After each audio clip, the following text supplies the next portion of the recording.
حضرت ابو بکر رضی اللہ تعالیٰ عنہ نے فرمایا تھا جب مانعین زکوٰۃ کا فتنہ کھڑا ہوا ہے اور آپ نے فیصلہ کیا کہ ان کے خلاف قتال کیا جائے گا، جنگ کی جائے گی، تو حضرت عمر نے بھی مشورہ دیا کہ نہیں، خدا کے لیے تیسرا محاذ نہ کھولیے۔ مسلمانوں کے دل مجروح ہے، مورال ڈاؤن ہے حضور کے انتقال کی وجہ سے۔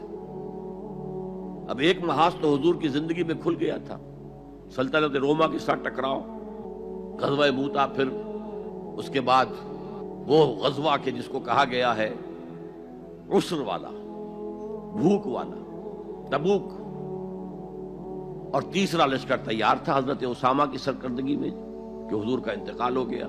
اب حضرت ابو بکر نے فوراً روانہ کر دیا، حالانکہ کچھ صحابہ کی رائے تھی کہ آپ اس کو لشکر کو نہ بھیجیں، اس وقت صورتحال خراب ہے، کاؤنٹر ریولوشنری موومنٹ جیسے میں نے کل کہا تھا اٹھ سکتی ہے، اور ہماری ساری طاقت ہمارے پاس ہونی چاہیے تاکہ ان کاؤنٹر ریولوشنری موومنٹس کو کچلا جا سکے۔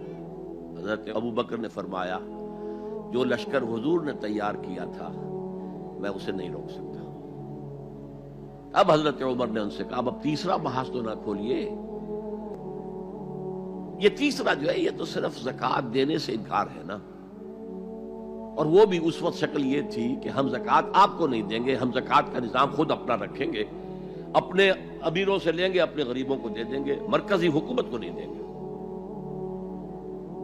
اس پر حضرت ابو بکر نے کہا کہ اگر یہ حضور کے زمانے میں زکوٰۃ کے اونٹ کے ساتھ اس اونٹ کو باندھنے والی رسی بھی دیتے تھے، اور اب اگر یہ کہیں گے کہ اونٹ تو لے جاؤ رسی نہیں دیں گے ہم، تب بھی میں قتال کروں گا۔ اور اس وقت جو جملہ کہا ہے ایبدل الدین وانا حی، کیا دین میں تغیر کیا جائے گا جبکہ میں ابھی زندہ ہوں؟ میرے جیتے جی یہ کام نہیں ہو سکتا۔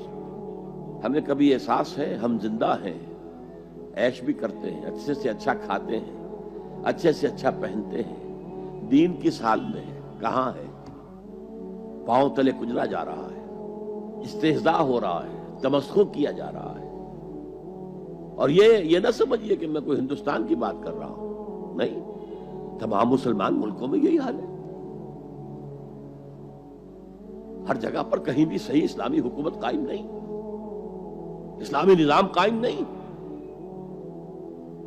بعض جگہوں پر تھوڑے سے احکام شریعت نافذ ہیں، ان کی اپنی برکات ہے، لیکن نظام تو اسلامی نہیں ہے، دولت کی تقسیم کا نظام اسلامی نہیں ہے، سیاسی نظام اسلامی نہیں ہے۔